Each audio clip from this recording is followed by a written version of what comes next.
മലമ്പുഴയിൽ A സുരേഷിനെ സ്ഥാനാർത്ഥിയാക്കാനുള്ള നീക്കത്തിനെതിരെ കോൺഗ്രസിൽ പടയൊരുക്കം. എ സുരേഷിനെ അംഗീകരിക്കില്ലെന്ന നിലപാടിലാണ് ഒരു വിഭാഗം നേതാക്കൾ.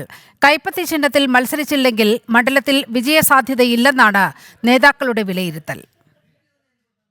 കഴിഞ്ഞ 2 നിയമസഭാ തെരഞ്ഞെടുപ്പുകളിലും UDF മൂന്നാം സ്ഥാനത്തുള്ള മലമ്പുഴയിൽ ഇത്തവണ ഏതുവിധേനയും നില മെച്ചപ്പെടുത്തുക ലക്ഷ്യമിട്ടാണ് VS അച്യുതാനന്ദൻ്റെ മുൻ PA എ സുരേഷിനെ കോൺഗ്രസ് UDF പാളയത്തിലേക്ക് എത്തിച്ചത്. എന്നാൽ ഇത് അംഗീകരിക്കാനാവില്ല എന്ന നിലപാടിലാണ് മണ്ഡലത്തിലെ കോൺഗ്രസ് നേതാക്കൾ. സുരേഷിനെ വരുന്ന തെരഞ്ഞെടുപ്പിൽ സ്ഥാനാർത്ഥിയാക്കരുത് എന്ന് ഒരു വിഭാഗം നേതാക്കൾ ആവശ്യപ്പെട്ടു. കഴിഞ്ഞ ദിവസം DCC ഓഫീസിൽ AICC സെക്രട്ടറി PV മോഹൻ്റെ നേതൃത്വത്തിൽ ചേർന്ന മണ്ഡലം കമ്മിറ്റി യോഗത്തിലാണ് നേതാക്കൾ അഭിപ്രായം ഉന്നയിച്ചത്.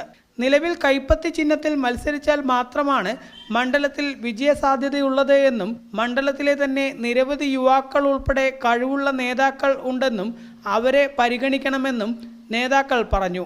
അതേസമയം സുരേഷിനെ തന്നെ സ്ഥാനാർത്ഥിയാക്കാനുള്ള തീരുമാനത്തിലാണ് KPCC നേതൃത്വം. സുരേഷ് സ്ഥാനാർത്ഥിയായാൽ CPM വോട്ടുകൾ കൂടി ലഭിക്കുമെന്നാണ് KPCC നേതൃത്വം കണക്കുകൂട്ടുന്നത്. എന്നാൽ തീരുമാനവുമായി നേതൃത്വം മുന്നോട്ടു പോയാൽ മണ്ഡലത്തിലെ നേതാക്കൾക്കിടയിൽ അത് കൂടുതൽ പൊട്ടിത്തെറികൾക്ക് വഴിവെക്കാനും സാധ്യതയുണ്ട്. ജനം, പാലക്കാട്.